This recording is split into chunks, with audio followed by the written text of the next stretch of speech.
Hey everyone. Finally, we're back with a new show. And yeah, I got a co host as usual, and he's going to turn up. There he is, Professor Flynn. Flynn, welcome back Hello. to the show. It's been a while.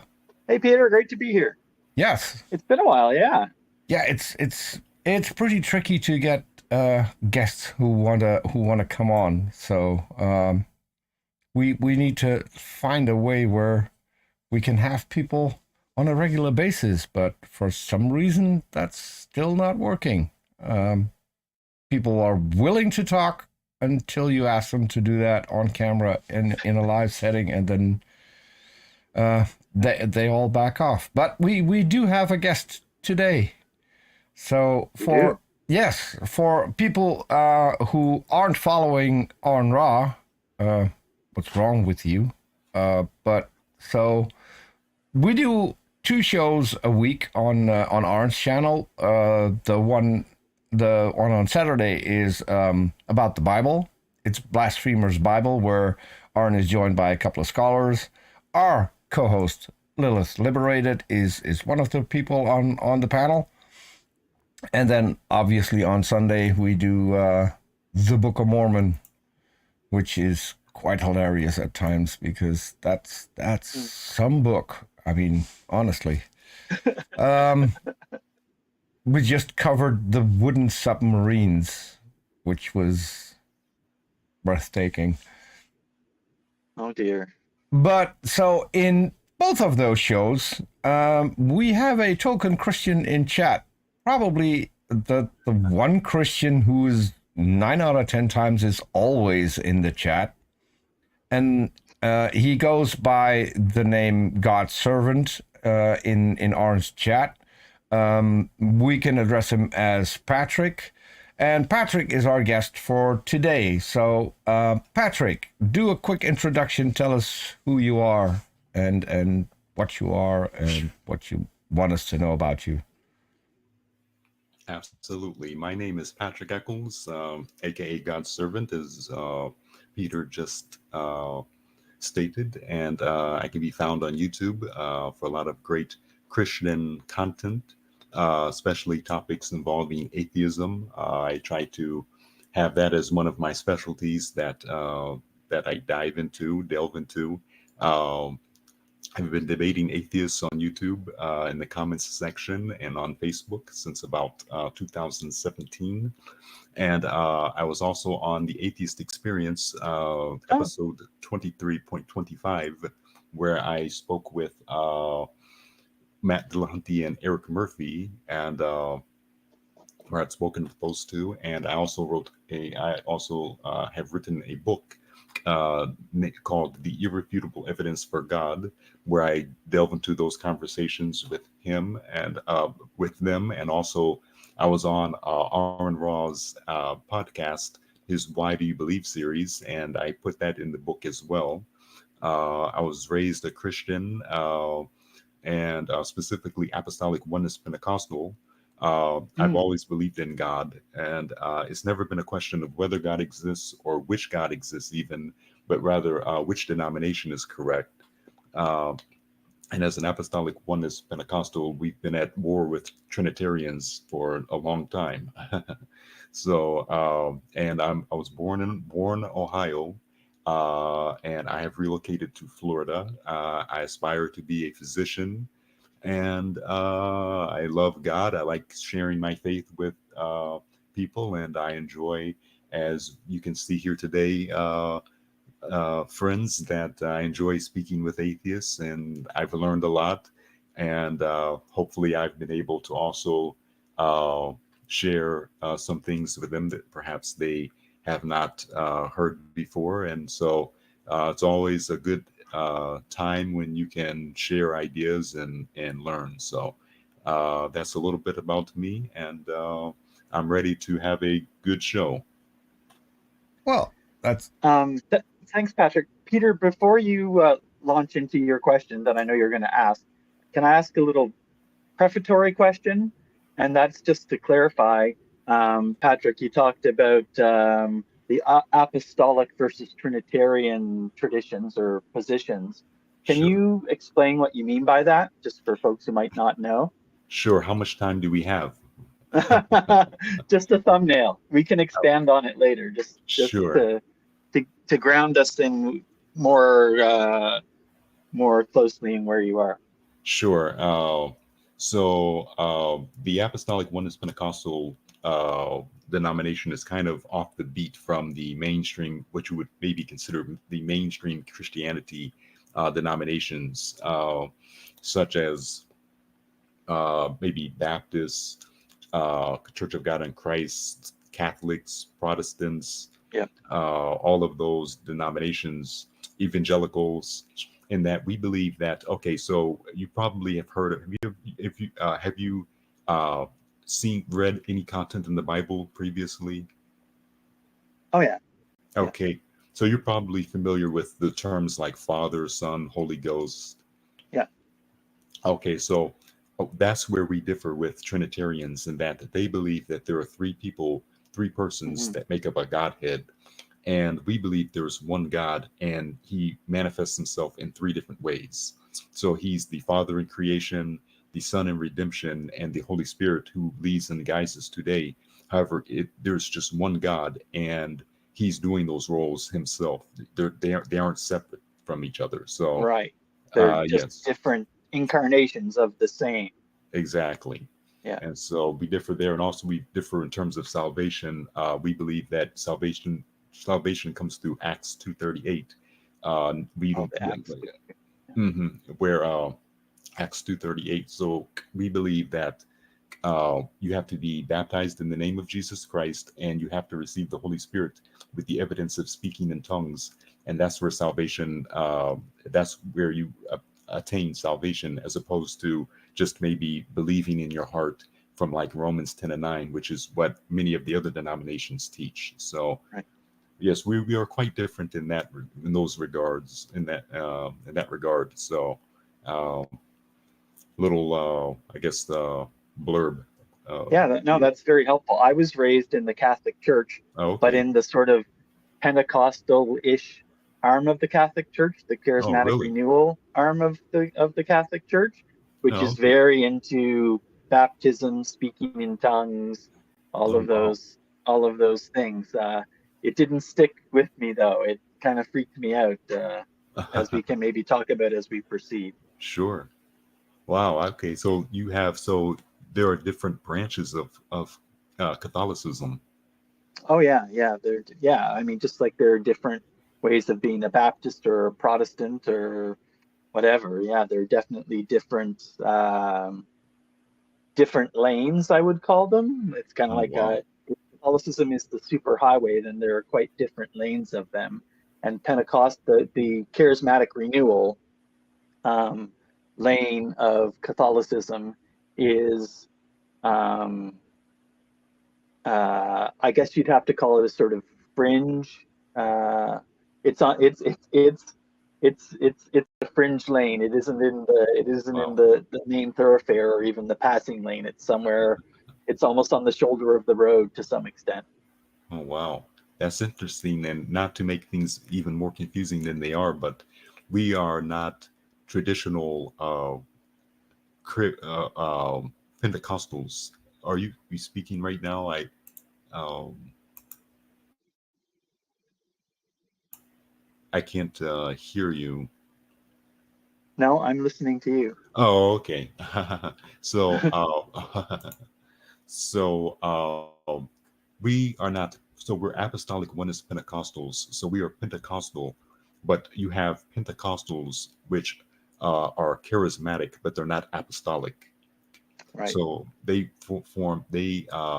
follow along, adhere to like a more traditional mainstream Christian viewpoint, as opposed to what we believe. So it's even what we believe in. So it's even more confusing from that standpoint, because we are Pentecostal, but we are not regular Pentecostal, if you would want to call it that. As opposed to, they're not apostolic. They may believe in speaking in tongues, believe in speaking in tongues, but some may believe that it's required for salvation, others maybe not. So Right. that's even more confusing, but we can talk about all of that if you all would like to. Excellent. Thank you. Sure. Did we Okay. lose Peter? No. Peter's still here. There I, you are. I, I Okay. was looking at the chat just a little bit, and I just noticed that for some reason StreamYard is giving me grief because it's lagging pretty much. So apologize to you guys that you're not going to see exactly how the show goes out, but I think the people can still see it in the correct way. So Right. my question for you, Patrick. So we know Sure. what you believe. Our Sure. foremost question is why do you believe it? So you Okay, already sure. said you grew up as a Christian, so you could say Right. that being indoctrination, but I would love to say Sure. you're taught Christianity from an early age. But Right. have you ever come to a Sure. point where you ask yourself, why do I believe all of this? What's the reason, and is there a good reason to believe it? It's interesting that you ask that because I can probably say maybe probably not. It's not until I saw the debate between Ken Ham and Bill Nye, and where I started to really just kind of get into the topic of why God exists. And that was probably the first time in my life, uh, not to date myself, when I'm 40. And I saw that debate in 2014. So that that that's when I was 31. So at 31 was probably the first time I had really ever thought about why I believe God exists.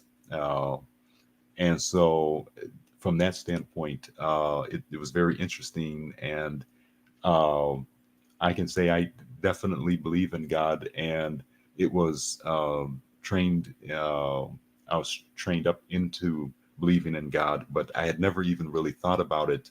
It was just automatically ingrained in me that he exists until I was 31, when I really just started to explore those ideas. So from since that time, I can say that my faith has been strengthened, because I've come to the conclusion that God must exist. And I think that, well, there's a dynamic here because, as I mentioned earlier, apostolics have always been at war with Trinitarians. And so we don't believe that they teach the correct model of God. And so from that standpoint, I've always already have been at war, so to speak, with another faction, if you will, about their incorrect beliefs. So when we look at apostolics and we look at the other various Christianity, sects of Christianity,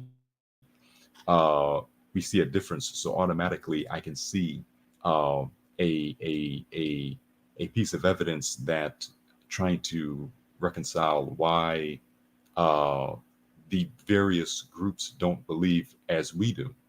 So from that standpoint, I think my faith has been strengthened. But in terms of atheism, like I said, when I was not until I was in my 30s that I really start to dive into that. And I think I have many various ways to prove it, to myself and that God does indeed exist, whether it is theologically or from just, I think science doesn't apply to God. And so, but I think that when we study when we study nature and we study those types of things, I think we can clearly see God's imprint on creation. There are certain things that it's almost like you can't really, maybe not explain why. It's just, because of the ingenuity of God's work. And so there are various different reasons why I think different avenues we can explore of why I believe in God. But those are just some of the reasons why we can look at theologically. I think the reason why, when you look at the various denominations, they believe different things. Why?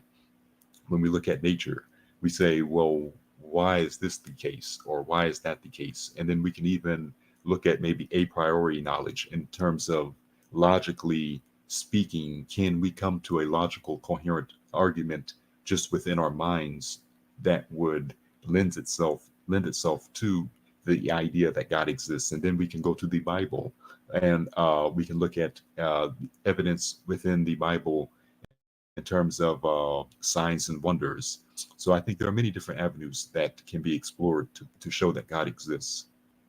That's Why do you think, Patrick, that because you have a science education, you have a BSc and an MSc, Right. and aspire to go to med school, why do you think there has to be a why rather than a how, which is the way that I think most scientists would approach that question? Why does there have to be a why? Good question. I think the two intersect, but even if we look at the how or the why, I believe like even with the how, I think you'll get to an impasse when where you cannot bridge that to a conclusion that there was not an agent, an intelligent agent behind where we are now. For instance, somebody does not have parents. If we look at facts, and the way that I think, a good way that I try to discuss things is that I try to say, okay, let's agree until we disagree. And also another way is that let's look at facts. Okay, we can all agree that we all have parents. And then there gets to a point to where somebody does not have parents. And then we have to explore, okay, well, why is that? I have to interrupt. I have to interrupt, Patrick. What do you mean Sure. we get to a point where someone doesn't have parents?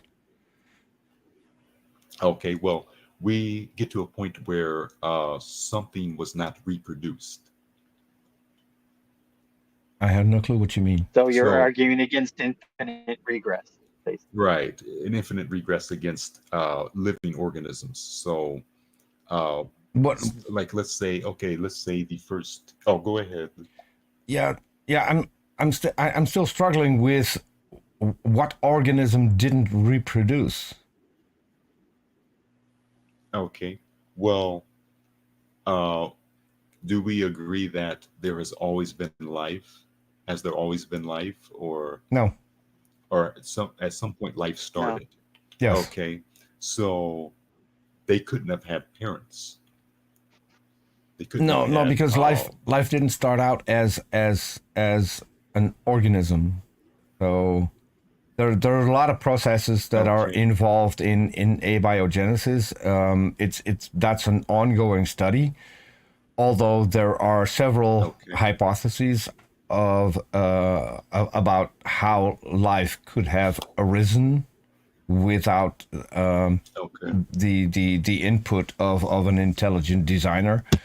One of my favorites is that purely by accident, scientists discovered that RNA can form spontaneously given the correct environment, and this they figured this out while doing an experiment in an environment that was present on the early Earth.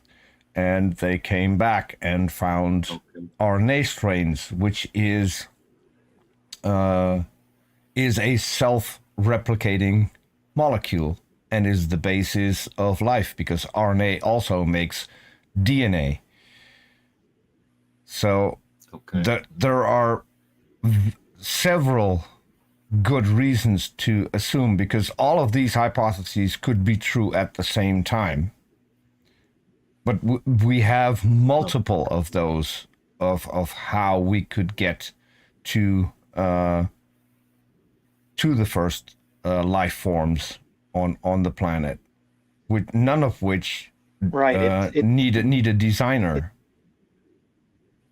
It's right. It's the difference between parents and precursors, right? There can be precursors with that don't involve a model that we would recognize as parentage at all.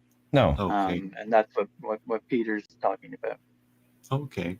What my question then would be, why have reproduction at all? What is the point necessarily? Because it's beneficial to the species. Evolutionary advantageous. Yeah. Yeah. Okay. And okay, well, I would, and maybe not to get too deep, but an argument that I'm working on is that if we can come to the conclusion that there is something that exists because of logic, for like, could you repeat why you believe there's reproduction? Because it's evolutionarily advantageous to pass your favored traits down to successive generations in order to continue to populate that species. Yes, Okay. it's also advantageous because the environment changes, and if you have no way to adapt to a newer environment, the species will die out, and life itself would die out if it wasn't able to adapt and change over time, which is basically evolution. So there's a very good reason that is the only. Maybe there was a different form of life, but that didn't survive because it could no longer survive in a changing environment. So the only living forms that made it were the ones that could adapt. Okay, so you're saying there's a logical reason behind the process? No, there's a biological reason behind the process. Logic has nothing to do with biology, because biology goes against logic multiple times. I mean, we walk upright, which is very illogical because our spine isn't made for upright walking, for bipedality. So that's not logical, yet we do this because it gives us a better advantage, because now we can use our hands to make tools, to do things. So, but there's no logic involved. But biology is a process. Logic is a description of reality, right?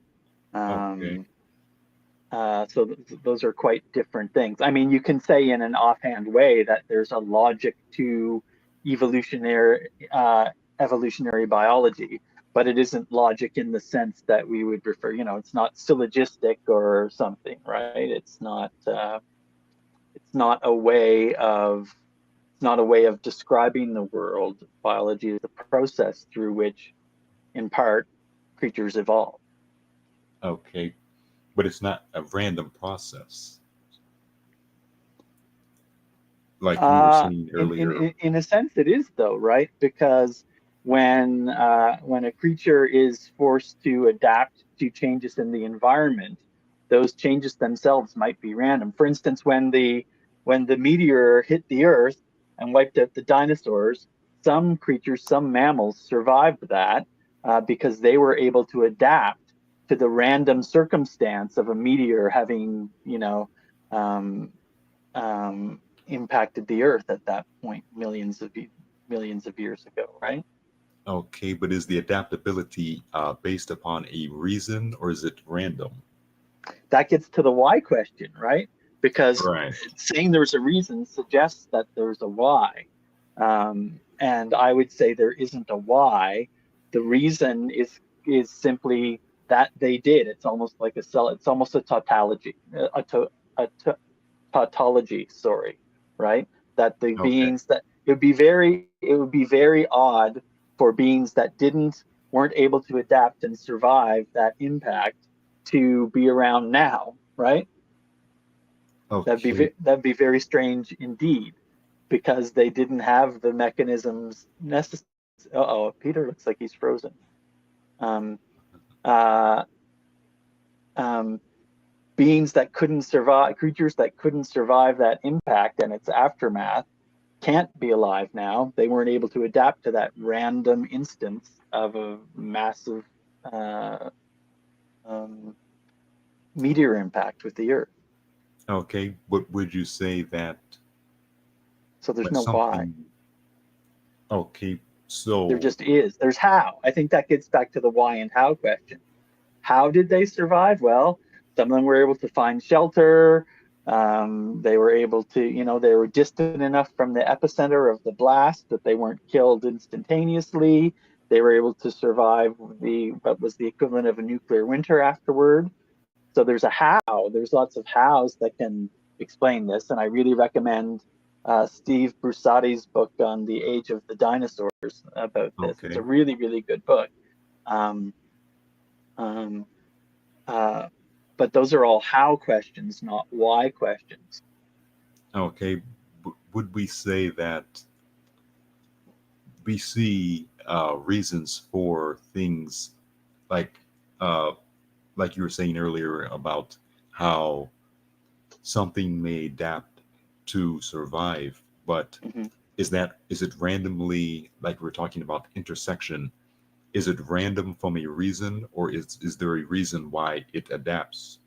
Because if there's a reason why it adapts, that speaks to logic in the universe, that speaks to logic in existence. And if I see what you're saying. You could backward engineer reasons for their ability to adapt, right? There are reasons that giraffes adapted to have long necks so they could reach, the high leaves on trees in sparsely vegetated areas of Africa. So you can backward engineer and come up with what we might call reasons, but those reasons aren't the product of design.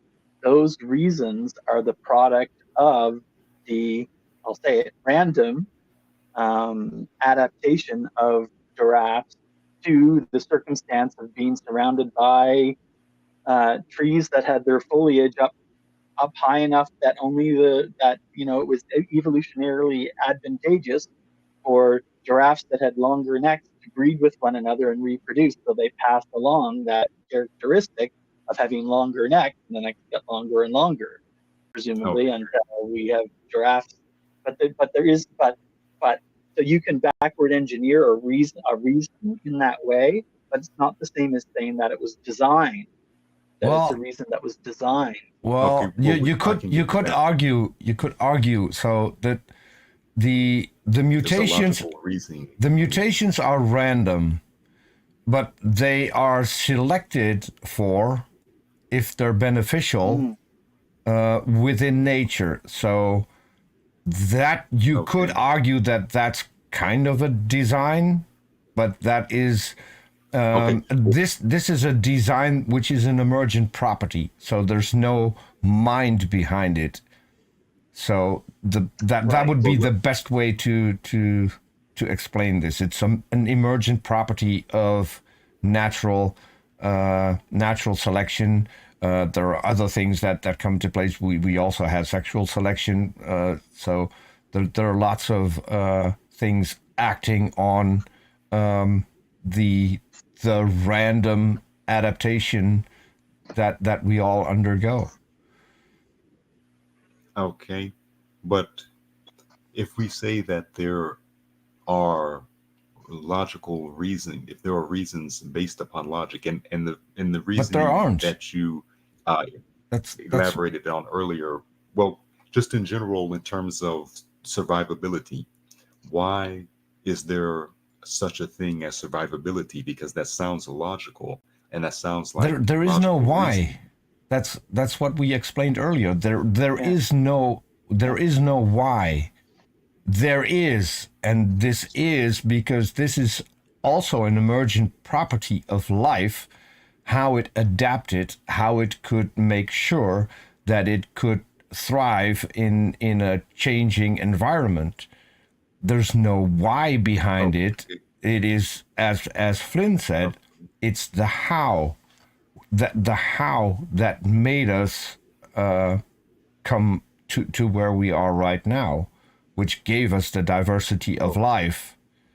There's no why behind it, because there's no reason why there should be giraffes and why there should be penguins.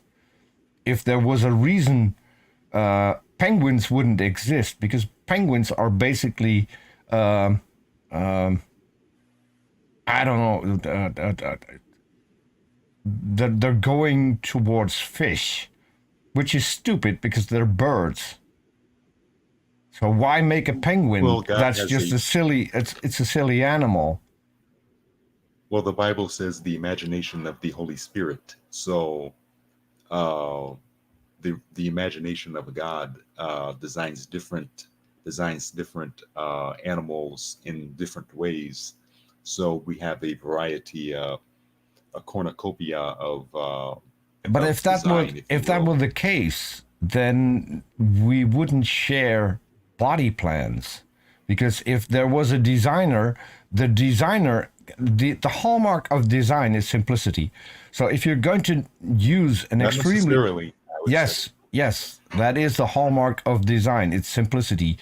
If you're designing a house, for instance, and you want to get connected to the power grid, you do not take a power line, route it 3 times around your house, and then go to the house.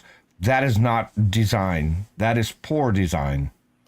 But that's not how we Okay. design. Well, The correct design would be that you go from the nearest electricity box straight to your Take house. the shortest reasonable path. Yeah, the shortest reasonable path. That doesn't happen in nature. Sure, maybe not. But what if I said that the ingenuity of God is such that he wants us to be fragile? So yes, our esophagus and our pharynx and our So- larynx, they cross because God wants us to be fragile. He doesn't want us to be independent of him. So yes, we can eat. God and wants we us. could choke. God wants We- us we to need the, die in terrible ways, in different ways, easily. well, he doesn't want us to die, but we're so fragile, yet it works. Our reproducing organism, our reproducing organ, our copulating organ is on the outside for males, which allows a fragility to us. We're fragile. Not but for yet it all works. animals, though. We need the sun. Not for all animals. Okay, well, okay, maybe. Well, we can look at those animals, but for like human beings, we need the sun, but it can kill us. We need water, Mhm. but it can kill us. Everything Mhm. can kill us, but we need it. That shows Yeah. almost what would be a synergy. I'm glad that right at the start you already ruled out the fine tuning argument that is brought up. There is fine tuning, but No, there isn't. You need- just said the opposite. Everything That is the fine-tuning, around us can in kill fact. us, so it's not finely but we tuned need for it us. as well. But we need them, Yeah, but it's not He's saying finely that we're tuned for. finely tuned to be fragile. Yeah, right? So That's an odd fine That's- tuning, that, especially yeah, for a God that made us in His image. and that's Um, also the Also, he hallmark of doesn't a want us to very. be independent of him. That's also a hallmark of a very, very bad designer. Not necessarily. The ingenuity of God is such that everything we need can kill us. So there's a balance there. We need the sun, but too much can give us cancer. We need water, but we can drown. So we need oxygen. We need the various things, but yet we see this intricacy of design versus being fragile versus need versus too much or too little. So that shows a fine tuning even on another level, because not only is the universe fine tuned for us, but it's such that any But it's not. deviation But it's not. will not allow us It's- to but it's- thrive. I'm sorry. It's not, not. though, when you consider this.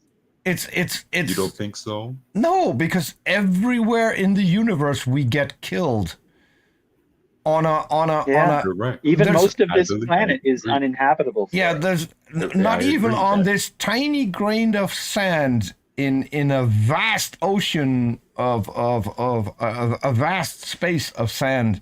In this tiny, we can't even survive there.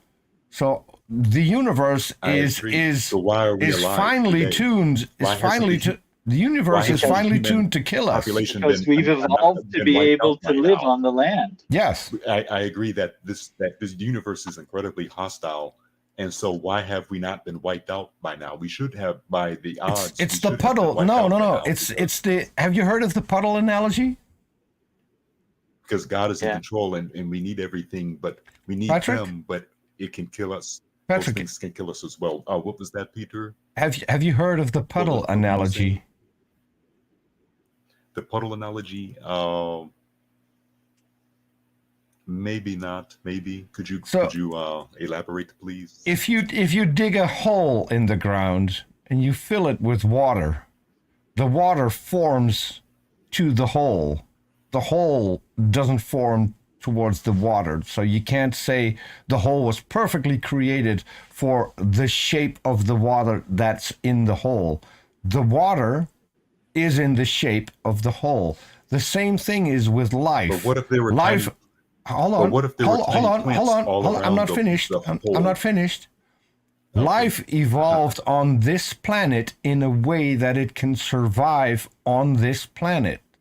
And that's a reason. Now you're No, giving no, it that's not a logical reason. That's an emergent property. Yeah, that's the But it's description, not a logical. reason. But it's logical according to you, which means that there Logic exists, which logic means doesn't that- come into it. Which means that there's a reason. No, logic Why you doesn't come believe into that. it. No, there's no reason to believe that. This is what we observe. It's an emergent property. Life can't evolve in a place where it can't survive because it where would be life killed can off. evolve. Yeah. Yeah, so Sure. But if there's a place where life can evolve, and there might be millions of different planets in the universe where life can evolve, and life probably has evolved. I it- don't it- think there's any life anywhere other than How could you say that? Maybe animals. How could you say that?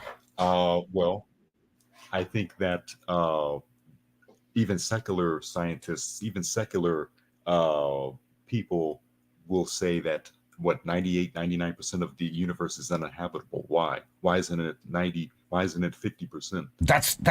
That's not what I said, and that's not what you disagreed to. I said there are probably millions of planets where life could have evolved, and it probably has. And you said, no, it probably hasn't. And I Okay, asked you well, why life 98. wouldn't evolve on a planet that was suitable for life to evolve. Why wouldn't it? Okay. Well, from the standpoint of evolution, from your viewpoint, it could. However, even secular people will admit that 99% of the universe, that 98 to 99% of the universe at least is uninhabitable. So even from your viewpoint, Again, how that's many a of those that's a planets non would secular. exist? That has nothing to do with the argument. They're- The secular people. But let me ask you this. No, hold on, because now we're conflating things. The secular scientists all say, at least the people who have studied this, that life is possible on millions of other planets. We have discovered some of those planets. We can see them. And they are convinced that if life arose on Earth, it will have arisen on other planets, and it will have evolved on other planets. And there So you're could, saying because life exists on Earth, there must be life elsewhere? because life was able There are two to things. arise here, then it is able That kind to. of sounds like an argument for God. No, it There- isn't, because Can I if just say it there are two things here that are kind of fundamental to this that we're skipping over. although it's tacit in everything that you said, actually, Patrick. If let's say that 99.9% of the universe is uninhabitable, the universe is really, really big. That leaves a lot of places that are still habitable. And the second thing is that when we talk about habitability, we're generally talking about whether or not carbon-based life forms, the kind that we're familiar with, can exist in those places. But we know there are extremophiles, right? The creatures that basically feed on ammonia, which would kill us, right? So just because 99.9% of the universe is uninhabitable for us doesn't mean there mightn't be forms of life. And again, we don't know for sure that there are, but we're looking. There's a really good book about this by a guy named Paul Davies called The Eerie Silence. I highly recommend it. It's about the search for extraterrestrial. It's about the SETI project, SETI, the search for extraterrestrial intelligence. But so we have a bias toward thinking. We have a speciesist bias toward our own the things we need to live as being the default setting for all life in the universe, and it needn't be. Okay, but I can use your own argument against you and say, why isn't there life on Mars? What's stopping life from being from some type of form of life? We don't know that there isn't life on Mars. We don't know that there isn't microbial life on Mars. We just haven't discovered any yet. Yet, if we go to any place on Earth, we find life. That's not true. That's not true. I'm looking at a square of tile in my office right now on the floor, and there's no life in that 1 foot square area. Bacteria exist on those. Bacteria can exist on those types of surfaces. Then there may well be on Mars too that we just haven't discovered yet. But why haven't we discovered it yet when it's so abundant on Earth? What's stopping? The limits of our technology? Again, I'm not sure about this is sort of the anthropic principle. How much research have we done? It'd be very strange for us to. Yeah, how much research have we done in the universe? So the most likely place for us to find other life is Europa. It's a moon. We haven't been there yet. Jupiter. So we can't say whether or not there's not more life within our universe because we haven't been there yet. And you keep asking, why don't we see this? Because we haven't been there yet. I want to ask you a question because who is up. I'm a lot more. But atheists look for life which is down. You look for bacteria which is down and inferior to us. We look to God who is superior to us. Bacteria. But you look for life. No. Bacteria are superior to us. They can live in much harsher environments. They can adapt much faster than we can, and they will survive us. When our species is long gone, there will still be bacteria.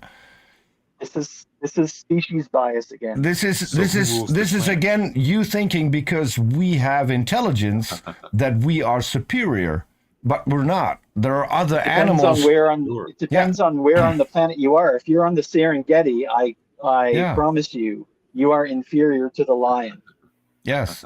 If you're in the middle of the ocean, if you're in the middle of the ocean, you're not likely to survive. Dolphins, who are highly intelligent but don't have hands so they can create things, but do have a language, for instance, they do have learning skills. They're much better at surviving there than you are. So why don't you look for dolphins on Europa? Why is it that you're looking for bacteria? You keep asking why. You're looking down. What? Okay, since we're on the why question, why do we not see any evidence of a God? Yeah. Well, we do. We have to. We don't see tangible evidence, no, but we do have. Like, for instance, if a logical reason exists in the universe, life, whether that pertains to life or not. You keep bringing up logic. Logic has nothing to do with it. Logic has nothing to do with it. Well, And it does even from with the logic, you can't God is shoehorn. logical. Even with logic, you can't shoehorn a God in.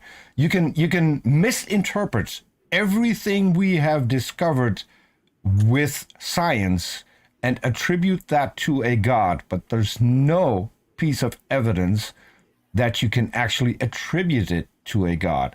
So this is my question. Well, let me ask you this. Why is there no evidence you- for God? Okay, well, let me ask you this about the bacteria. No, Why don't why ask do you don't ask me a suppose that question. Bacteria can even exist. Patrick, sorry. This is something that I'm going to be strict about. If I ask you a question, I would prefer that you answer the question, not come up with a different question to deflect from the question that I just asked, because it's a really, really important question. Why is there no evidence of God? Well, I'm not necessarily deflecting. Sometimes Jesus asked the question with a question. He said, with the baptism But I'm of not talking John, to Jesus. I'm was it talking from to you. heaven or of men? And we do have Well, I'm rules. saying that sometimes Jesus, And we do have rules on our show. And on our show, when you're asked a question, you can answer the question and then come up with a subsequent question. But you do not answer a question with another question. That's disingenuous. Okay, well, I'll try to.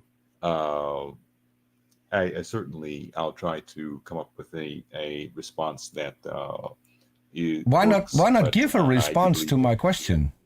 That's much easier than Okay, to tap well, dance around the answer. Why do we not see evidence Okay, of a well- God? Okay, well, what type of evidence would you look for? I'm not making the claim that a God exists. I'm not making a claim that there is evidence for God. So I can't say what evidence should look like.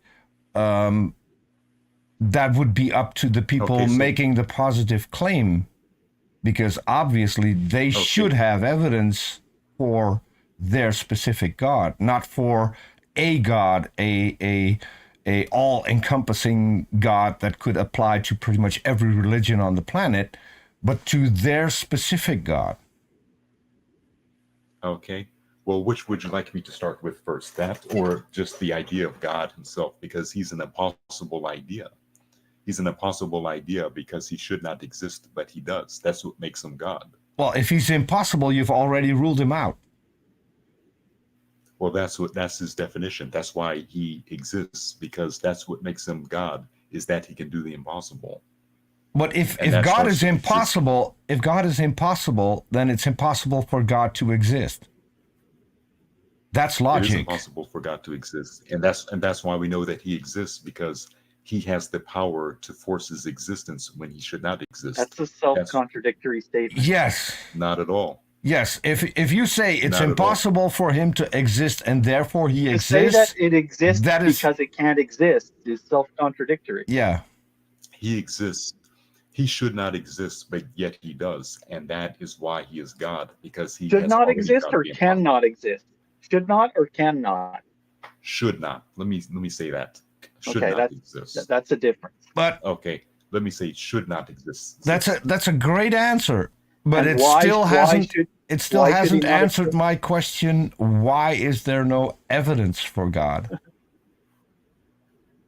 Well, there are plenty of things we can look at. For instance, okay, why does the universe exist? Because there was an expansion it and does. event, and because the first rule of thermodynamics, nothing can be created or destroyed. So there was energy at some point, which then took a different form, which we now call the universe. Cosmologists at Okay, this but let me point ask you are most of them are in agreement that the universe is eternal. The shape it was in differed, but the energy that makes up our universe has always existed and will always exist. But let me ask you this. I've already said that God should not exist, but yet his supernatural power forced his existence. How does the universe exist? Because it has the same problem, but without the supernatural power to overcome that problem. But we could say the same. See, the problem is we could say the same thing about the universe, Patrick. The universe should not exist, It should and not. yet it does. And how? Because it doesn't have the supernatural power that God does to How do you overcome know? that issue. How do you know? Why is it there? aware? This is special pleading, right? You're saying that there is a thing that can exist without a cause, that thing is God. It is indeed. But special why can't pleading. that thing be the universe? And we have the advantage. We have evidence that the universe exists. So why can't the universe be the thing that can exist without a cause? Well, we have evidence that we exist, but why do we exist? Why do we exist? I can use that same argument for us. We exist because. Why aren't we eternal? That's what we covered. That's what we covered for the last hour. That's literally what we covered for the last hour. That there is no why, there's a how. There is no why. Yeah. Well, let me ask you this.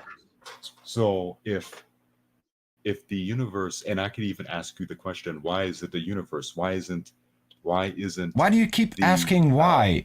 Why do you keep asking why? Because I asked a very simple question. I don't know if you've noticed. I asked a very simple question, which also starts with why, and you have yet to answer that question. Why is there no evidence for God?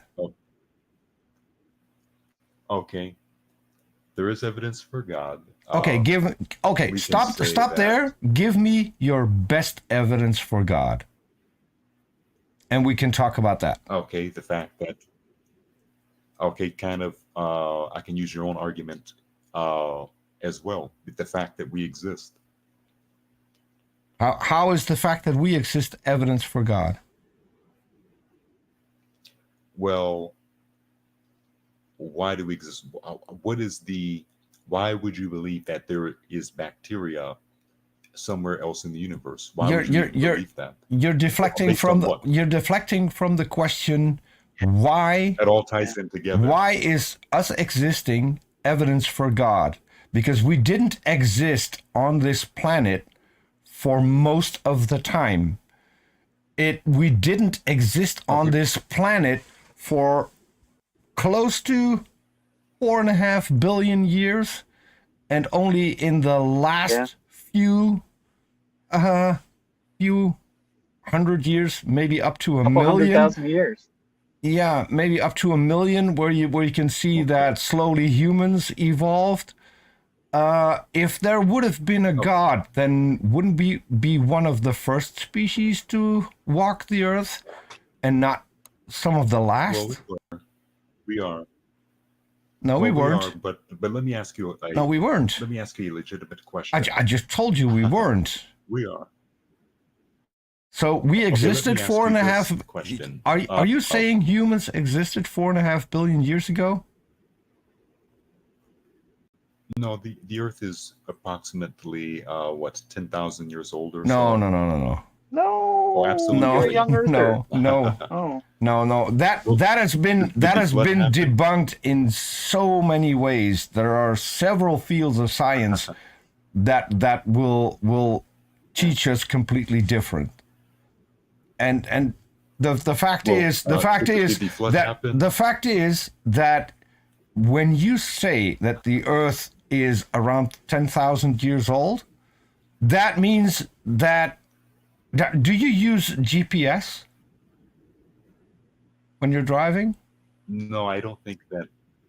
Oh, do I? No, I use my phone. You use your phone, which I guess that is Google Maps. Yes, that would qualify. That would qualify as. So why doesn't GPS. So why doesn't Google Maps work?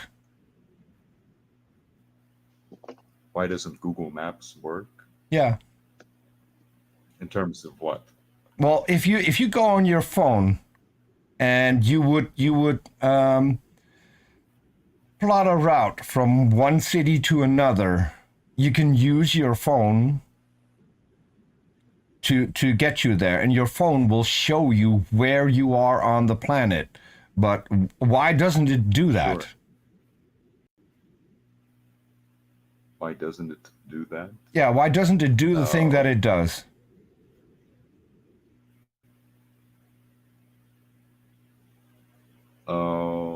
Why doesn't it? Because somebody has designed it to do so. I think No, you're no, making no, my no, argument no. for me. You're not getting it, because I'm being a little bit facetious. So your phone works. Sure. Yeah. But I couldn't GPS. figure out Hold how. on. GPS works, right? In order for GPS Sure. to work, we have to have nuclear decay that is consistent. The same nuclear decay that we use to date the Earth. So But where's your dynamo? if it doesn't You work, do understand that, hold on, no deflection. If it doesn't work for dating the Earth, then it shouldn't work to have satellites in space that can give us GPS coordinates. None of that could work, right? Well, you do understand that that there's a huge problem for secular people who have that old Earth view, because unless you can Why find aren't the you dynamo, answering my the question? magnetosphere. Why aren't you answering my question? I am addressing it. No, you're not. You're standpoint deflecting from the question, Patrick. Just With all due respect, you're let's let not him go, answering Peter. the Maybe question. he'll bring it back around. Okay. the magnetosphere is such that I'll have to review it, but it What does the maybe where we get magnetosphere have to do magnetism with nuclear decay? I'm addressing that. So if we are to go with the model that the Earth is old, there's a half-life, a certain half-life of the magnetosphere. But if you keep going back in time, we would be dead. We wouldn't be here right now because it would be too strong. According to At who? some point, we would have the. According to who? According Right. to, And we weren't always here. according to young Earth creation scientists, creationists. According to people who can't do science, but according to which scientist wouldn't we be here? The one that because if you hold on, if you're going to talk about young Earth creation scientists, I can give you examples in which they admit that they're lying to their audience. I can't think of his name. I can think of, but he's not the one. It's right on the tip of my tongue, maybe. But he said that, but this is a problem that secular scientists will admit to having, because the magnetosphere has a half-life, a certain half-life. What is the magnetosphere? Can you explain to us? Pretend that we don't know what the magnetosphere is and how it has a half-life. I would have to maybe review it, but from what I can remember, that the core of the Earth has like iron in it, rotating a fluid, liquid core, and it causes the magnetism we have on Earth. But it would be so strong in the past that we wouldn't be able to have life. So that's why secular people need a dynamo, something that can why would it be so strong that we couldn't be alive? How is magnetism affecting us? Sure, because maybe they've calculated the half-life, and from the half-life that they've calculated, combined with the claimed Earth age of the Earth of 4.6 billion years, that you couldn't have a magnetosphere that strong. You're skipping my question. You're skipping my question. How does what's that? Magnetism affect humans? Because of the I would maybe have to review it, but it might be from where we get magnetism, and then They said that it would be so strong that it would rip the iron out of our blood. So at a certain point, we couldn't exist.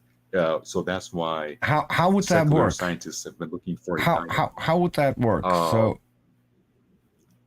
I would have to review it. I would have to review that, but those are facts. So now the those iron, aren't facts. I'm going to help you out. Those aren't facts. Those are lies reported by people who pretend to be scientists but are not. Oh, no, You're going to if you're going to ask any geologist, they're going to laugh in your face when you come up with this argument. And I could actually, I could set up a conversation.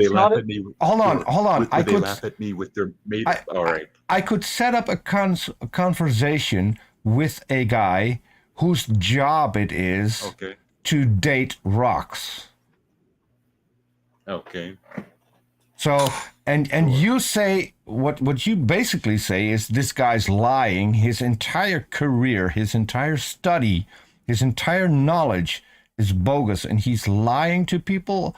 Why would he do that? What would be his incentive? Well, there are incentives for doing certain things. Like what? That.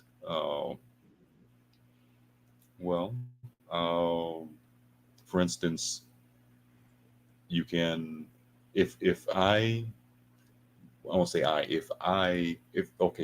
somebody wants to, let's say, not somebody. Well, I gave you a specific example. Why would this guy lie to everyone? Okay, maybe he's in opposition to God. Maybe he's just not informed.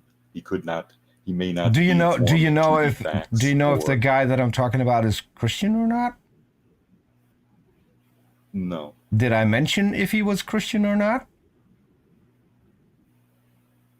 Not that I remember. Okay, so you say that there's a possibility that a God-fearing Christian could be hating God and therefore setting up an entire field of science, a bogus field of science, because he hates God, and that's not just what one. Does he say? And that's just not one, but that is literally everyone in his field, all across the planet, in different religions, in different political situations. They all agree on one thing: we need to destroy the Christian God.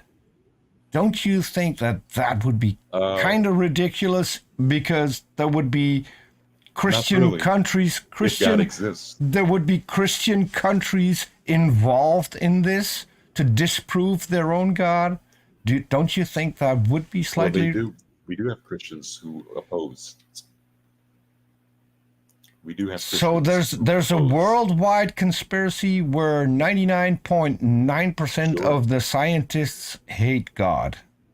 And yet they come up with science that you use on a daily basis, that you trust, that works, that you can test whether or not it works, and yet all of this is a lie. Really? So what science do we use every day that pertains to the made-up geological column? GPS. That does not exist. Only in the GPS. GPS. But you have a dynamo. You have the problem of the magnetosphere. GPS. Here's the problem. You can buy. Thing is not a. It's. You can buy a little thing. Not a good argument. For $4 that you can put in your bag, and you can track your bag all across the planet. If GPS doesn't work, what is tracking your bag? But you're basing that on the assumption that you can have that decay without the dynamo, and you need the dynamo. I'm basing that assumption that you cannot. I'm basing that on the assumption, not on the assumption, on the proven fact that you cannot have accurate GPS without a consistent nuclear decay, because that is what is driving the clocks in the satellites. in order to make sure have- that Okay, you can can I just say- pinpoint things okay, I on gotta get in Earth here. within I a few don't- feet. Okay, I don't know anything about the relationship between GPS and nuclear decay. That's a new one on me, but fine. But can I just say this entire line of discussion is somewhat moot because Hmm. Patrick, your claim about the half-life of the magnetosphere presupposes that that science claims that not just human life, but life, biological life in general, has been present on the planet since it formed, and no one claims that. Life is rather new. Life in its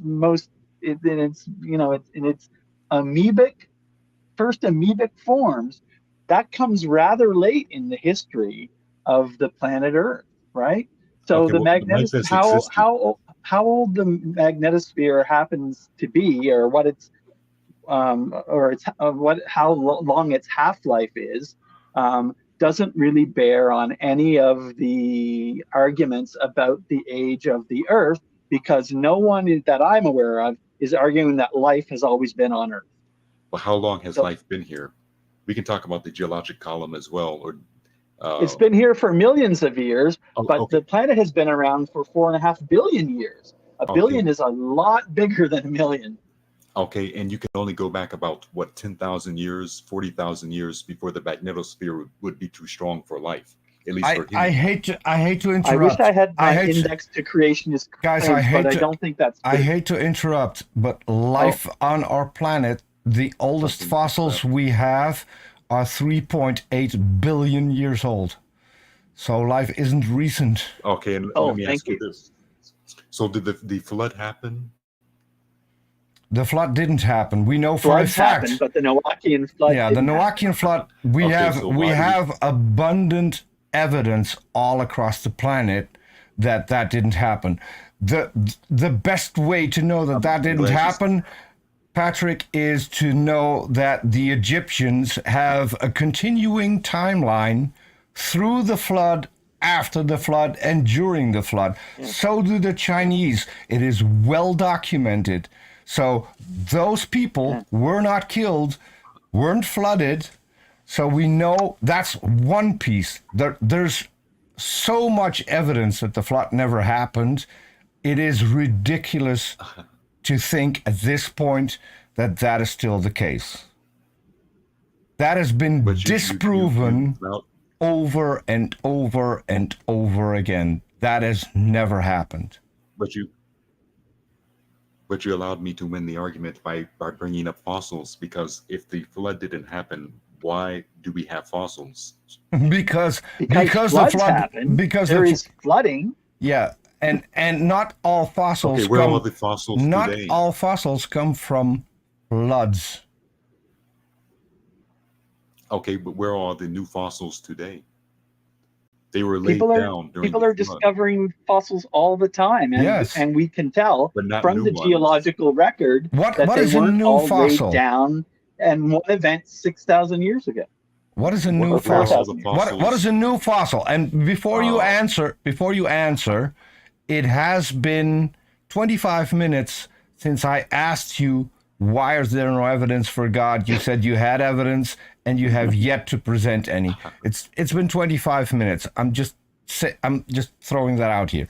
But so what is a new Okay, fossil? we'll get to everything. What is a new fossil? Okay, I'm not an expert. Okay, I wouldn't necessarily say I'm an expert in this on this subject, but let's say 10,000 years old. Where are all of the 10,000-year-old fossils? Should there be 10,000-year-old fossils? We find those all of the time. What are you talking about? Not 10,000 years old. Yes, Not 10,000 years or old. 20,000 years old even. We find I don't think so. they're not probably not going to be called fossils because they're still remains. We find bones that are Okay. 10,000 years old. Wait a minute. But Patrick, how can you be asking this and believing this is a yes or no question, Patrick. Do Okay. fossils exist? Yes. Okay, if you believe the Earth is only 10,000 years old, then you yourself believe in 10,000-year-old fossils. So why are you arguing against their existence? No, I believe they're much younger than that.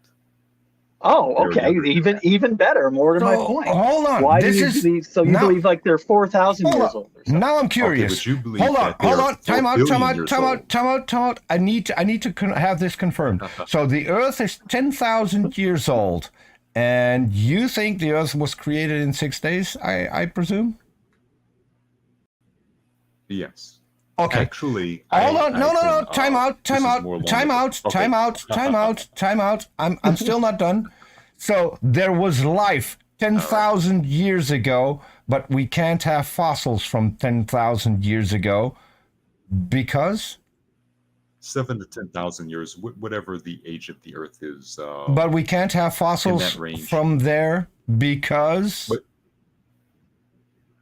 But the thing about it is that you believe that You're still there not are answering my question. fossils. Patrick, you're not answering my question. 10,000 years Okay, ago, what's the there was question, life please? on the planet. What happened with Sure. that life when it died? Was it taken off the planet so we can't have fossils? Where did that life go? Scavengers, animals eat the carcasses, and you have natural decay, perhaps. But which the we fossils still themselves were laid still down by the have, flood. which we had a billion years ago. But we Okay, still but have from your own fossils. argument, if Why there are don't we fossils- have fossils? You asked us, why don't we see new fossils? And now you come up with a system Correct. where we can't have any fossils. Correct. Where are they? Shouldn't we have fossils from 500 No. years You ago? just explained Where why are they? we cannot have fossils. So why we cannot have fossils and yet we have fossils? Outside of the flood mainly, because the flood, they were laid down dramatically in a very quick period of time. But from your standpoint, if you believe in, from your standpoint, if you So believe explain in to me one fossils thing. from, Explain to me let's one say, a thing. million years- Hold on. All the layers on the earth Okay. were laid down during the flood. Is that correct? I don't know, but in terms of the fossils, they were created by they were made by the flood.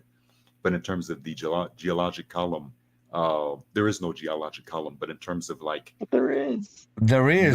No, we can there's- actually there's- we can Geologists- actually see it on several places on Earth. We can see the In entire textbooks. we can see the entire geological column, and we can see Okay. that specific animals are in one layer, then they stop, and then we got different animals, and that stops, and then we get different animals.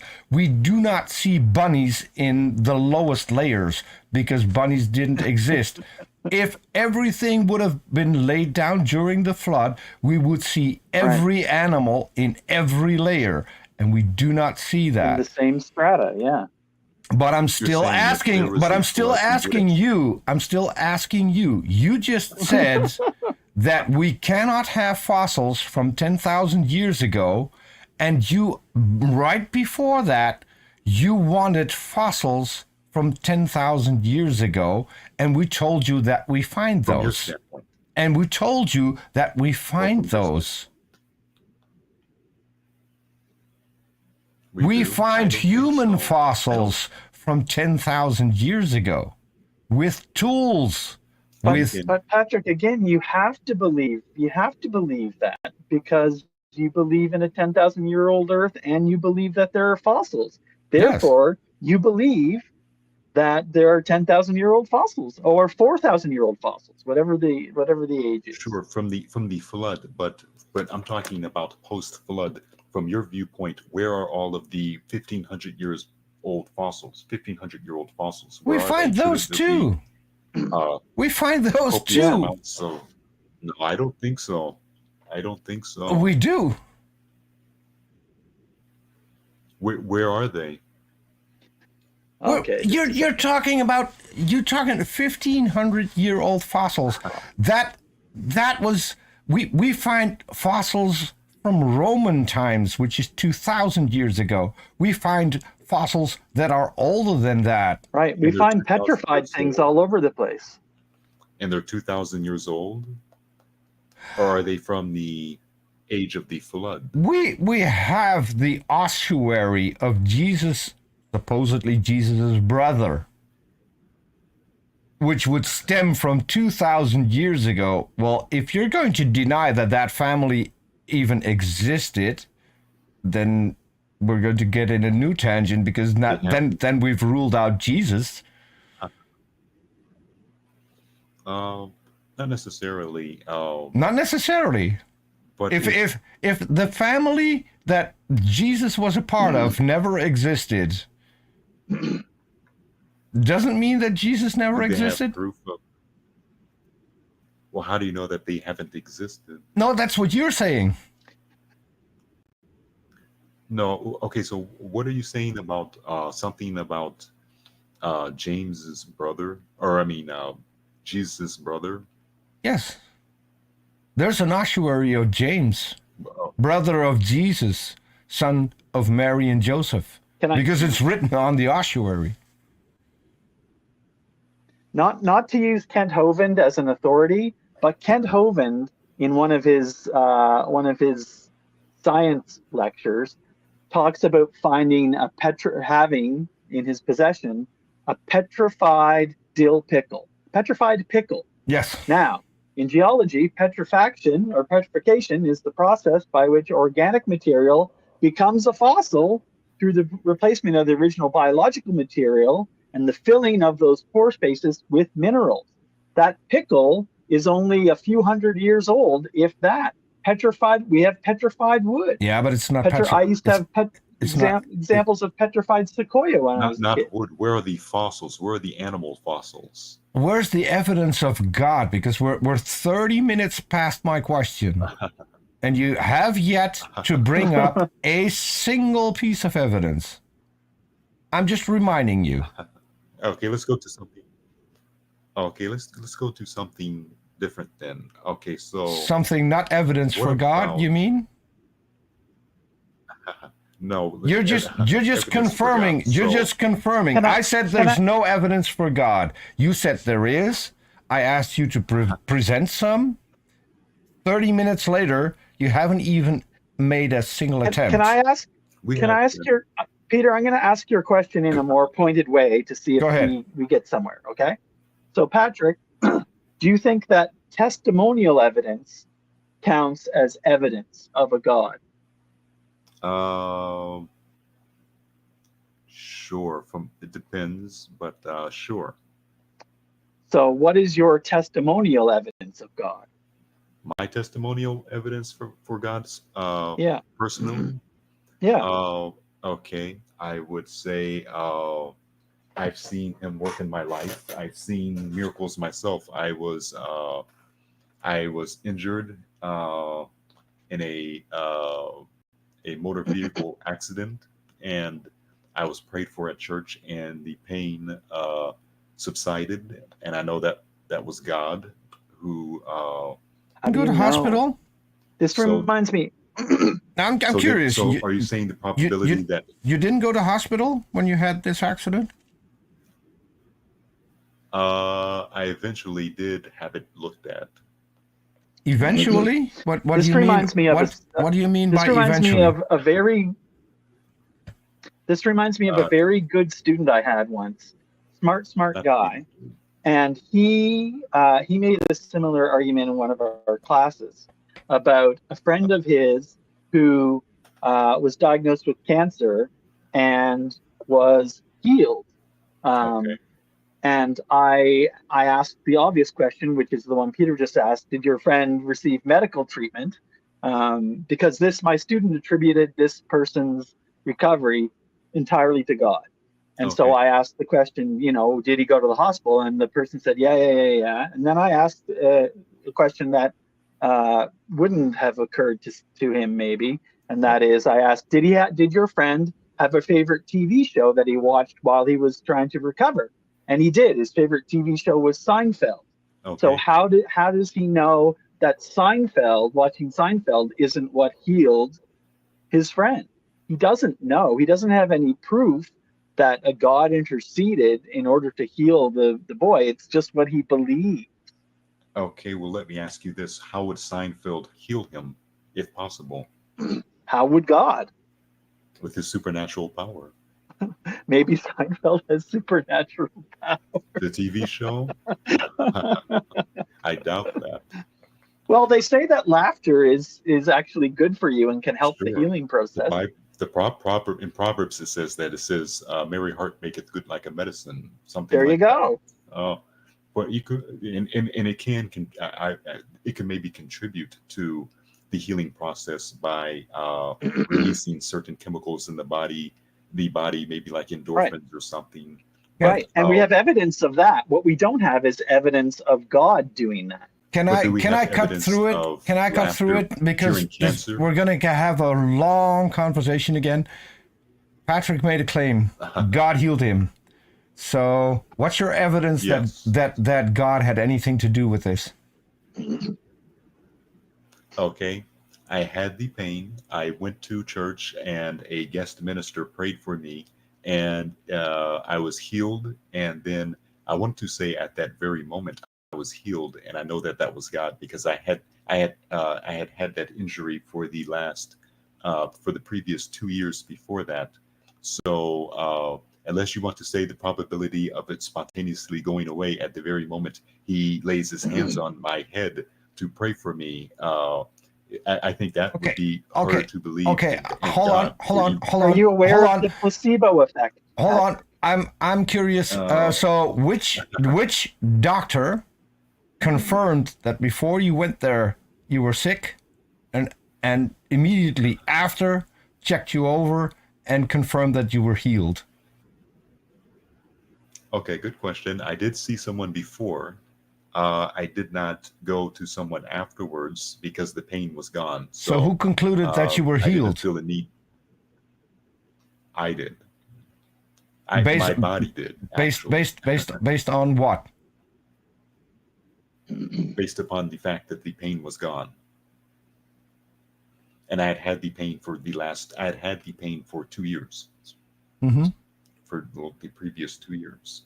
And what was the cause of the what was the cause of what was the cause of the pain? A motor vehicle accident. I get into that in my book. No, not a motor vehicle. What was the injury? What was the injury that caused the pain up until you went to this preacher? What was the cause, the direct cause of the pain? Like a whiplash injury from being hit from behind. A car hit my father and I from behind. And that was diagnosed by who? Pain. Well, I had pain, and then I went to who diagnosed you with whiplash?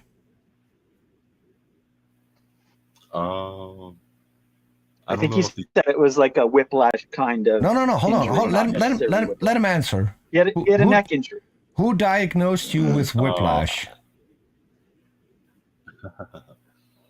It was more so based upon my history. When a physician takes so no history, no one diagnosed you with whiplash. You thought it might be whiplash, then the pain disappeared, and so you were cured from the whiplash that you didn't have. Is that accurate? Well, I definitely had pain. I'm not saying you didn't have pain. I'm saying you said the cause of the pain was whiplash, which wasn't diagnosed by anyone. And then it went, and then the whiplash went away, which also wasn't diagnosed by anyone. And so you were healed from the whiplash that you weren't diagnosed with, and you were healed, which wasn't diagnosed by anyone. and that you Okay, attribute that to God. Do you see how weak this evidence for God is? Because there's no not at you all. haven't so there's no evidence that there was something external acting upon your body, nothing Sure. that we can test. So Sure. there's no evidence. And as Flynn said, the placebo effect can be very, very, very strong. So Okay, so let me ask you this. So let me ask you Are you saying that one more spontaneously? thing before you ask me No, one no. more thing. Do you have Okay. any evidence of God? So not a story from your life, but cold hard evidence that we can check, that we can verify that there is a God. Because that was my initial question. Yes.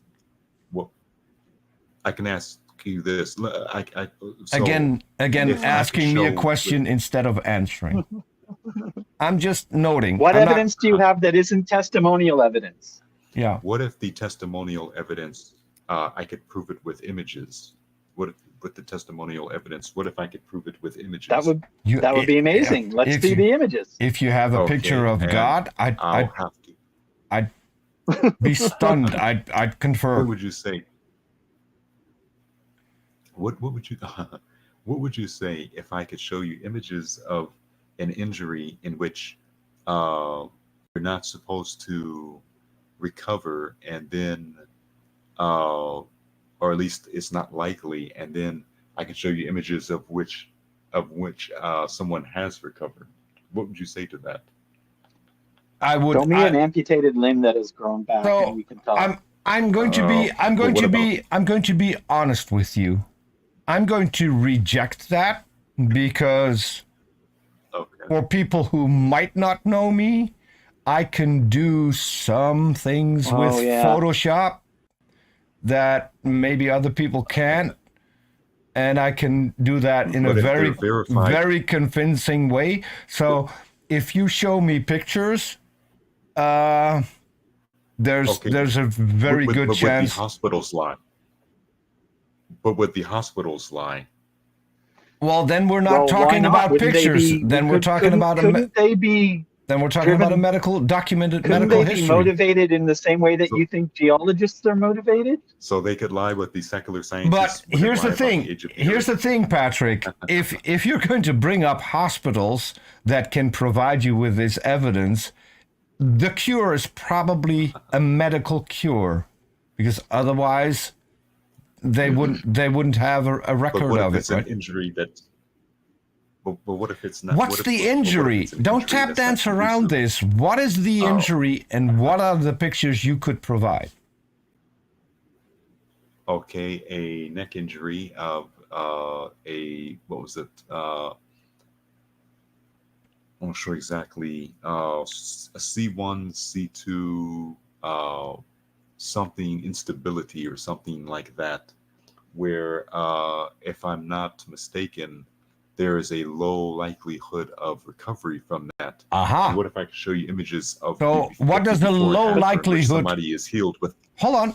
Right. That's what does a evidence low that there's been a likelihood change mean? of state in the C1, C2. It isn't evidence of someone actually intervening to fix it. What You've is a shown that Oh, so something how is would it fixed. fix?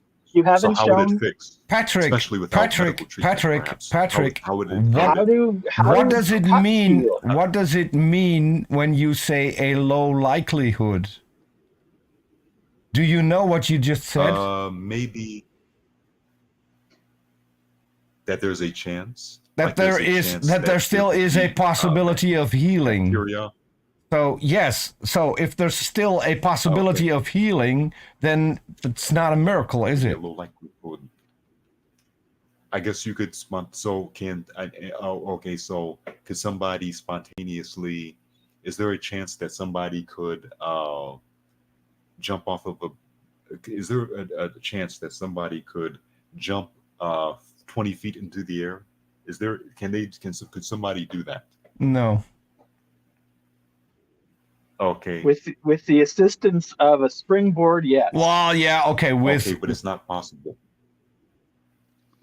So, you can so there's a 0% you can chance get that you can get higher in the air if you're going to use some kind of an assisting mechanism. Propulsion. Yeah. I mean, So we've been to the this low moon. likelihood. We've been to the moon, so we can get pretty high up. Okay. The thing is, Patrick, we have evidence that humans cannot jump 20 feet straight up in the air unaided. We also have evidence that humans can heal, right? Yes. We've all had cuts Like and scrapes Wolverine. and bruises, and they heal. They heal spontaneously. Well, that's not a Our scrape. bodies regenerate, right? You can heal But spontaneously okay, from so- cancer. Cancer can just go into remission. There's no explanation for it. And people have attributed to pretty much every god that people can think about on planet Earth. And it happens to people who do not believe in a god. So that it Yeah. Okay, well, it could happen to maybe God is God is trying to get. there's your no attention, evidence maybe. that God does it. That's the problem.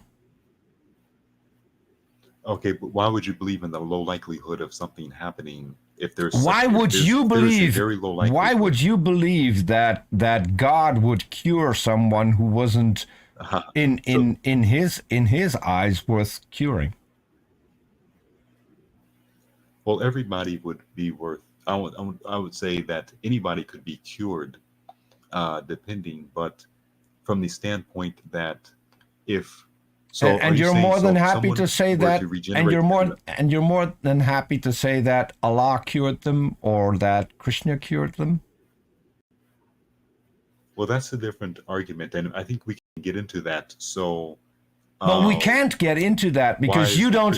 We can't get into that for the exact same reason that you cannot prove that it was your God, so you can also not disprove that it wasn't their God.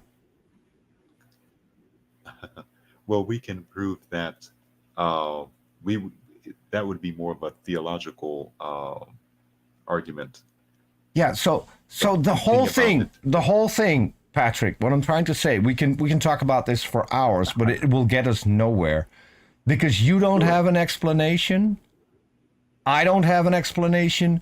Flynn doesn't have an explanation. The only person that could confirm your story would be someone who's medically qualified to diagnose you before, maybe even during and after. That hasn't happened. So it's an anecdote. It's a great anecdote. I have the images. It's a great anecdote. But I have the images. You don't have images of the actual intercession. You only have images of the before and after state. Yes. Those aren't the same thing. You do not have images of the healing process and the agent behind it. Okay, so let me ask you this. So if if someone were to regenerate a limb, would you believe that God did that? No. That might do it for me. No, it doesn't do it for me because there are animals who are capable of regrowing limbs. But not humans.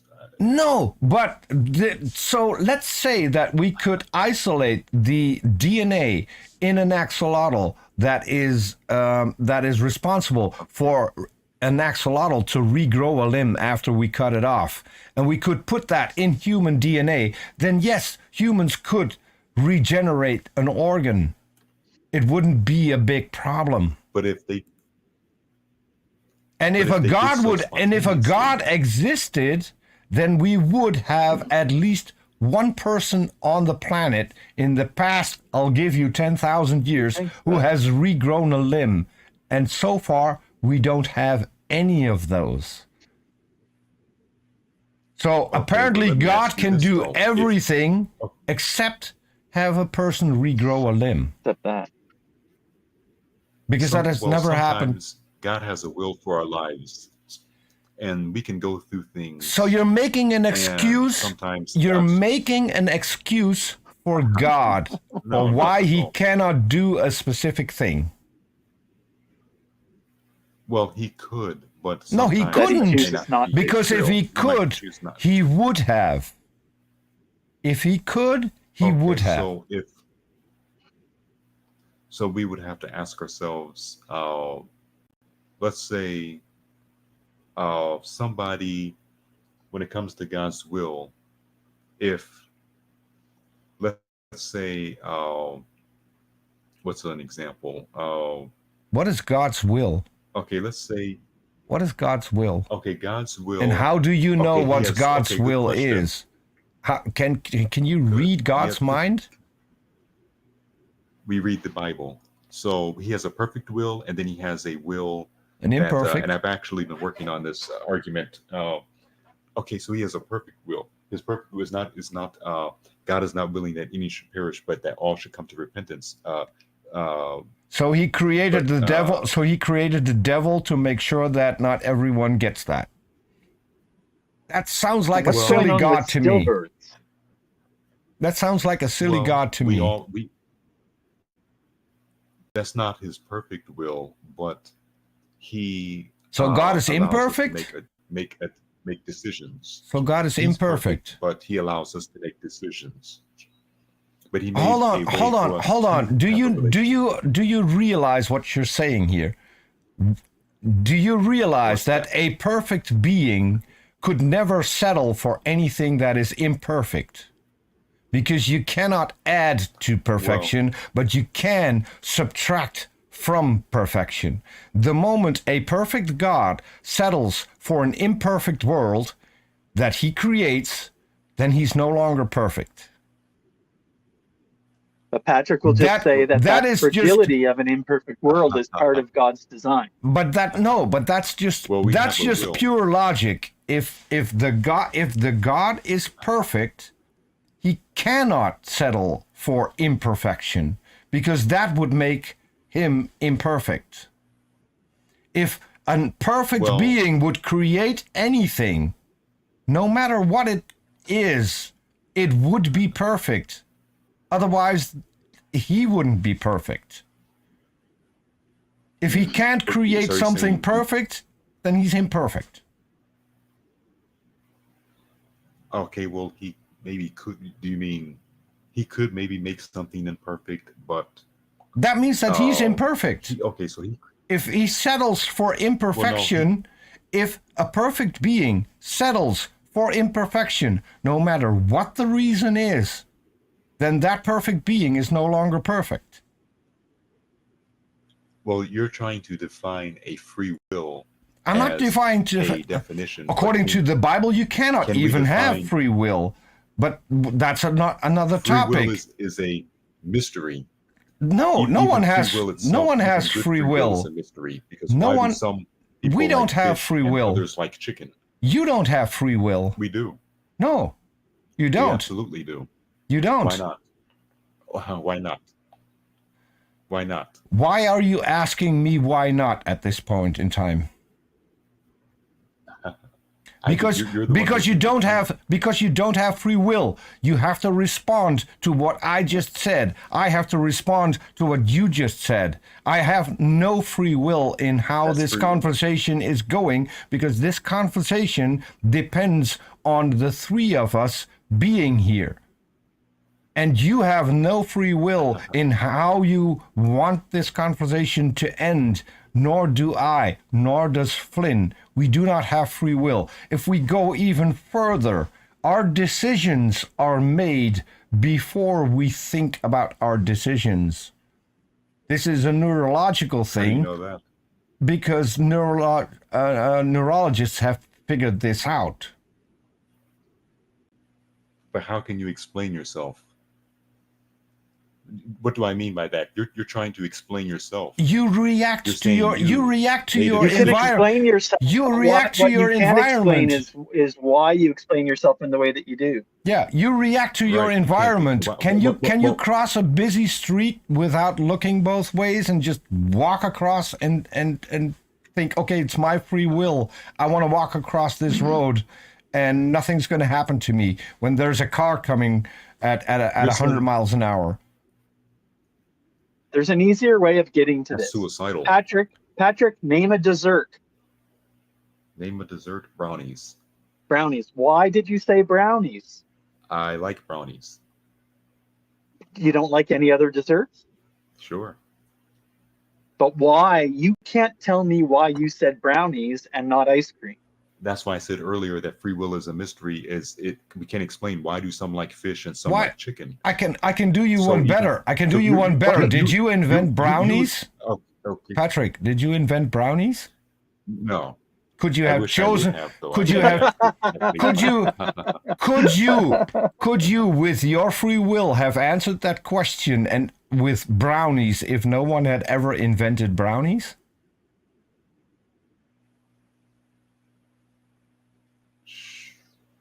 Sure, I could have made You up could? an answer. I could have made up a dessert If myself. brownies didn't exist, it would still be your favorite dessert. I could think up of something in my No. head. No. That is deflecting. Brownies are a specific thing. If brownies didn't exist, could you still pick it as your favorite dessert? Okay, let's go. No. The answer is no. You can't pick anything that doesn't exist. So, with all your free will, you couldn't pick brownies if someone else hadn't come up with brownies. Correct? Sure. Because you wouldn't even know what brownies taste like. Sure. So you couldn't couldn't even pick an equivalent to brownies if you didn't know what brownies were. You can have free will, but you can't with your free will think of the taste of brownies if you never heard of brownies. But it's still free will because you It still isn't. have free will. It isn't. Based upon the limitations. Your free will is limited. Based upon if there are limitations, then there's no free will. Yes. It's still free will. I mean, we don't have unlimited power, but we still have free will. No, we don't. We have the free will to either. Do you have the free will? Okay, Free will. okay. Answer me a simple question. You and agree? you and I go to the top of the biggest skyscraper where you are. And you have the free will to fly down to Earth. And you could do that. No. So you don't have the free will. Is constrained. And so I was going to ask Patrick, would you agree that your free will is constrained by, in one sense, external conditions? We have conditions that of which we must adhere to, but we still have the free will within those conditions. So you have a range of what you would call free will within constraints. Sure. Then I guess Peter and I would say that isn't truly free will. It's like saying choose between red and yellow. You can't choose blue. It's off the table. You have to choose either red or yellow. Now, could you let's say that you choose. My point would be, you can choose yellow, and that seems to you to be an act of free will, but you can't tell me why you chose yellow and not red. Sure, and that's the mystery of free will. That's the mystery of free will. And we agree on that. I think we can agree that. See, we can't say, okay, God is perfect, but he has a free will. There's a level of autonomy to his mind, things that he likes. Like, for instance, there are things that he likes, but there are things that he does not like. And then one would say, well, if there's anything that he does not like, is it something that somebody else should like? But then again, God, he's perfect in all of his ways, but yet he can have a level of autonomy that allows him to make choices which still comport and to his free will that he possesses. So I think that, but hopefully when we all get to heaven, we can ask him these questions in more detail. I wish we could, but we're about an hour past the question whether or not there's good evidence for God, and you haven't presented us with anything. We have gone for an hour and 45 minutes, so we need to wrap it up. Wow. Although I thoroughly enjoyed this conversation, Patrick. I do want to thank you for coming on the show. Thank you because for inviting me. You're a great guy to talk to, and I hope to talk to you. Thank you. Just more than this one time. I really hope, as I told Absolutely. you, you have an open invitation to come back on the channel. The next Sounds show, at least, is going to be your topic of choice, where you can ask the questions. Okay. And I would Sure. I would Okay. really hope that we can make that happen. So Absolutely. think about something and contact us in a couple of weeks, and then we'll set up Okay. a follow up. Sounds good. Now, do you want it to be a serious topic or a just kind of a fun topic? Whatever you think is a good topic to talk about. It's your show. That is up to you. Oh, okay. Very nice. Oh, okay. Well, maybe we need to have some I fun would and be kind I of, would be as cheeky as saying that is up to your free will what we're going to talk about. Indeed. So Within constraints. We don't want to talk about your sex life, Patrick. No, well, I don't have one. I'm still a virgin. I'm a 40-year-old virgin. Oh my heavens. Oh my heavens. I'm the real life. There's a 40-year-old documentary about you. I indeed. I'm the real life 40-year-old virgin, and I'm waiting because I believe fornication is wrong according to the Bible, and eventually I'm looking to get married, but I have restrained myself from engaging in those activities. So I think, God has been good to me in that regard, and I know He has a wife for me eventually, and so I'll have to bring her on when I meet her. Yeah. Introduce you both to her.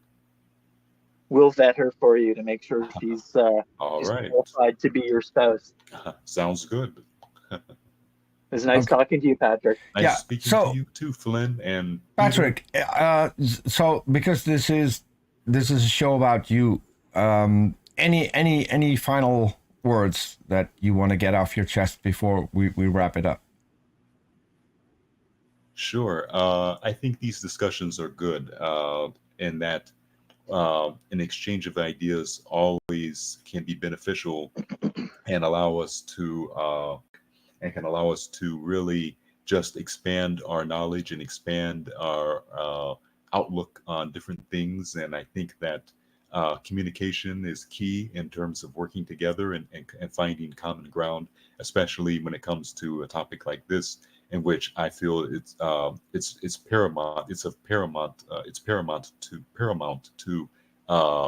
know for sure, because if God does indeed exist, He wants a relationship with us, and if we can find a way to get that relationship with Him, then I think that's always beneficial. So I think these shows can benefit a lot of people, and I'm always happy when I can be a part of them. Okay. Well said, Patrick. Thank you. Well, as I said, thanks a lot for Okay, joining take us. One more thing. Go ahead. Acts 2:38. Acts 2:38.